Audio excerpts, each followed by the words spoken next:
Hello students, welcome back. हम लोग 9th class का हमारा चैप्टर है that is atoms and molecules science का, वो हम स्टडी कर रहे हैं।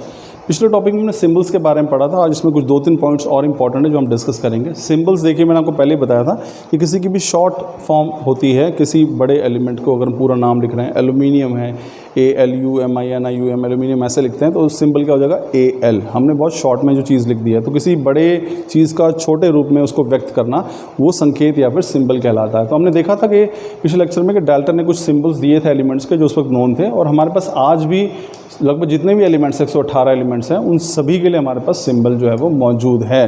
जैसे हाइड्रोजन के लिए सिंबल है H, ऑक्सीजन के लिए हम O लिखते हैं, वो सिंबल है ऑक्सीजन का। नाइट्रोजन के लिए N होता है, सोडियम के लिए Na होता है, ठीक है ना। तो इसी में देखिए हमारे पास जो बर्जीलियस था उन्होंने सजेस्ट किया था कि सिंबल जो एलिमेंट के हैं that is made from one और two letters of the name of element. तो ये बर्जीलियस ने सजेस्ट किया था कि किसी भी एलिमेंट का सिंबल लिखना है तो हम उसमें कोई एक एलिमेंट, उसका पहला एक अल्फ़ाबेट, एक या दो जो है वो ले सकते हैं। जैसे एग्जाम्पल यहाँ पे देख लीजिए स्टूडेंट, सपोज करो मैं एक एलिमेंट लेता हूँ हाइड्रोजन। अब मैं सिंबल ले लिया मैंने H, तो एक एलिमेंट का एक अल्फ़ाबेट ले सकते हैं इसको सिंबल को रिप्रेजेंट करने के लिए। ऐसे हम दो भी ले सकते हैं।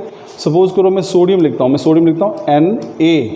तो N और A दो यहाँ पे अल्फ़ाबेट ले लिए हमने, दो लेटर ले लिए हैं, तो ये दो भी। तो बर्जीलियस ने यही कहा कि किसी भी एलिमेंट का सिंबल जो है वो या तो एक लेटर हो सकता है या फिर उसके सिंबल में दो लेटर भी हो सकते हैं।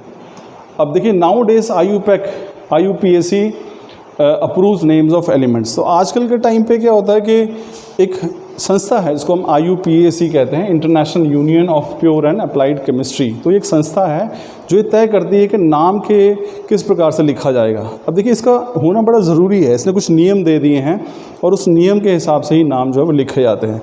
अब इससे क्या होगी, एक बहुत बड़ी समस्या दूर हो गई स्टूडेंट्स। मान लीजिए हमारे पास कोई तत्व है, उसकी खोज मान लीजिए भारत में भी होती है। कोई साइंटिस्ट है X नाम से, वो उस एलिमेंट का नाम X रख देंगे। अब उसकी खोज अमेरिका में भी हो गई, उनका कोई साइंटिस्ट था Y, अब उसने उस एलिमेंट का नाम जो Y रख दिया। अब वो जब किताबें लिखेंगे उसके ऊपर तो Y यूज़ करेंगे हम। सेम एलिमेंट अगर हम यहाँ पे उसके ऊपर किताबें लिखेंगे हम X इस तरह से यूज़ करेंगे।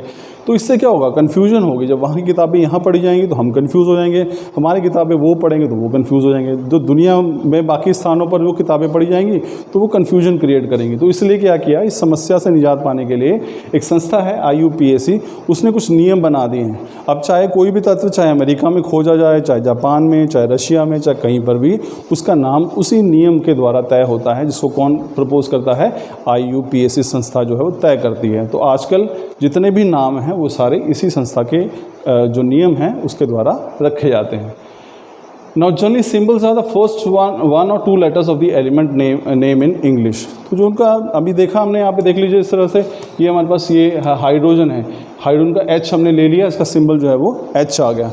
ठीक उसी प्रकार से हमने हीलियम के पहले दो वर्ड्स ले लिए H और E। ध्यान रखिए अगर एक ही लेटर होगा तो कैपिटल लिखा जाएगा, अगर दो होंगे तो पहला लेटर कैपिटल होगा, दूसरा स्मॉल होगा। तो हीलियम का HE हमने ले लिया।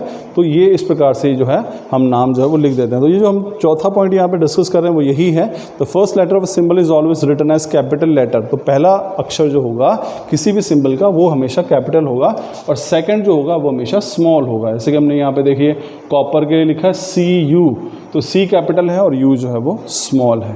तो ये स्टूडेंट्स कुछ इंपॉर्टेंट पॉइंट्स थे सिंबल्स को लेके। आई एम श्योर आपको टॉपिक समझ में आया होगा। Thank you.